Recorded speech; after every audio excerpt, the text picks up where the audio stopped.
Welcome back to The Price of Business. I am William Edmunson, service industry CEO and consultant, talking to you about you and your business. I'm filling in for Kevin Price. Kevin is on a well-deserved vacation, and we hope he has a good few days off. I'll be here through Monday, and then Kevin will be back. Well, as part of our series on Inc. 5000 companies, I'd like to introduce our next guest. His name is Luther Cifers, and he is with a company called Yak Attack. Welcome to the show, Luther.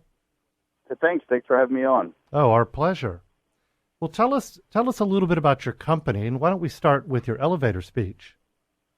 Yeah, so Yak Attack was founded in 2009 with a few $100. It was your, I guess, old school, typical, American dream startup kind of deal.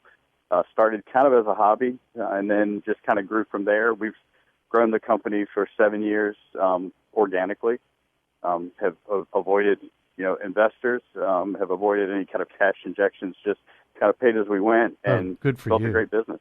That's good for you.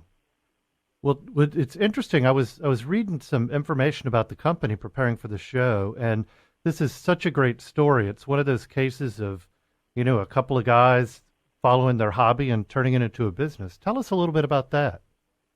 Yeah, so back in around 2007, a friend of mine, Bob Fulgham, and I started kayak fishing.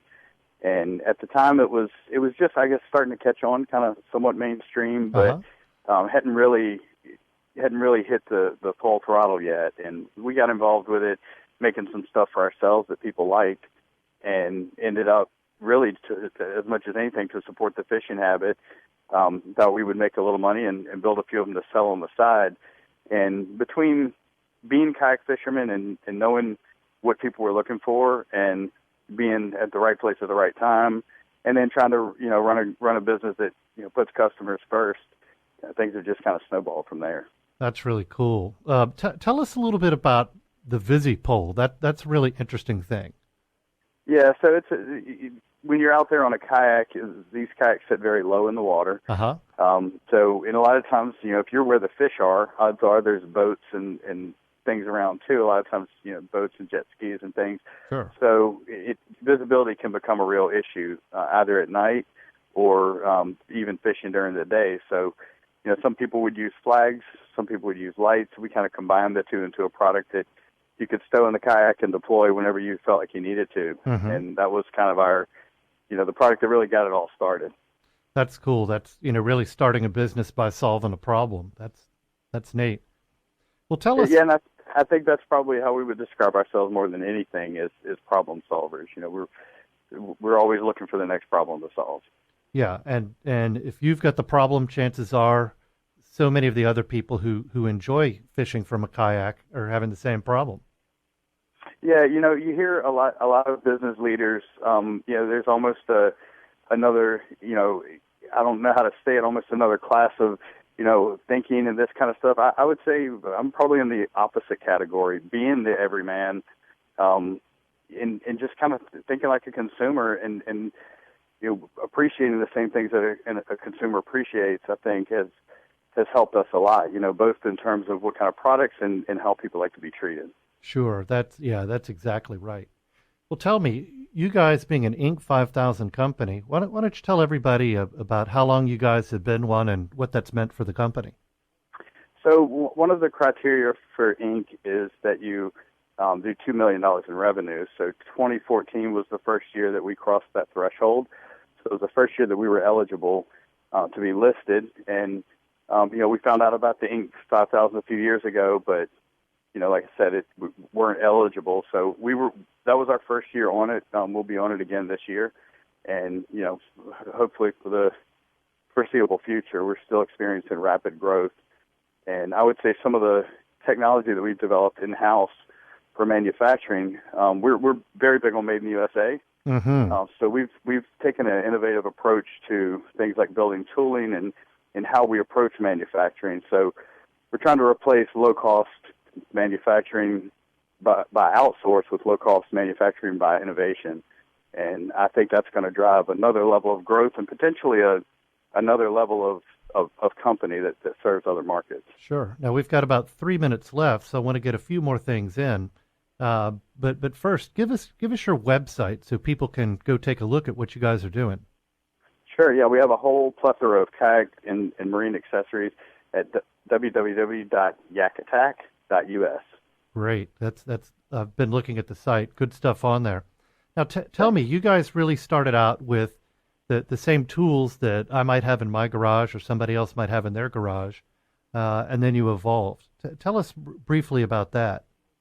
Yeah, I mean, when we cost out a product, especially in the early days, we cost it out two ways. How much can we make it for now with what we have at our disposal, having to contract with local contractors, and then how much can we make it for if we get to volume. So the plan has always been to, start with something that didn't basically lose money, knowing that if the product was successful, we could make the investments that were necessary to get it, highly profitable. And that's what we've tried to do is develop the manufacturing in-house as we've grown. But in the beginning, the resources just weren't there. Right. I can understand that. So it's kind of neat. You guys have been doing the analysis that, for those people who watch Shark Tank, those are the kind of questions that the people who come on always get asked. And it sounds like you guys are well ahead of the curve, and it's paying off. It's an interesting thing that I've observed with, I get a lot of calls from other entrepreneurs or people who want to be entrepreneurs. And the typical model is you raise a bunch of money, you go spend it, and you see what sticks to the wall. And what I advise people to do is don't do that.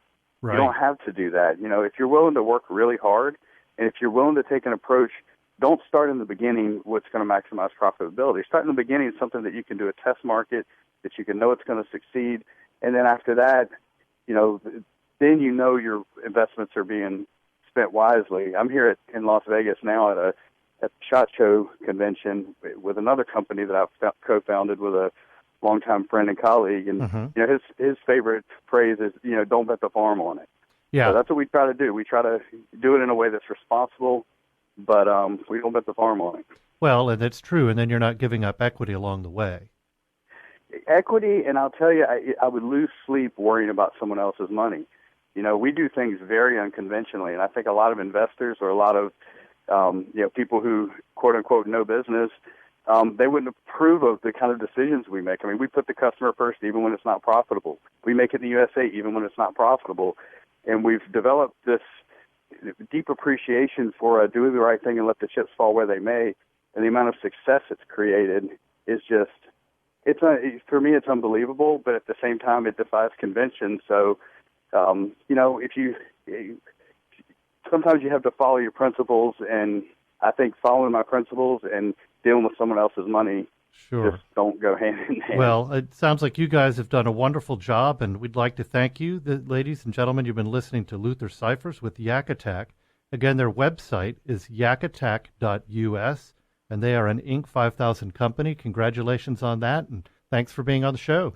Thanks so much. You guys have a great day in Houston. You too.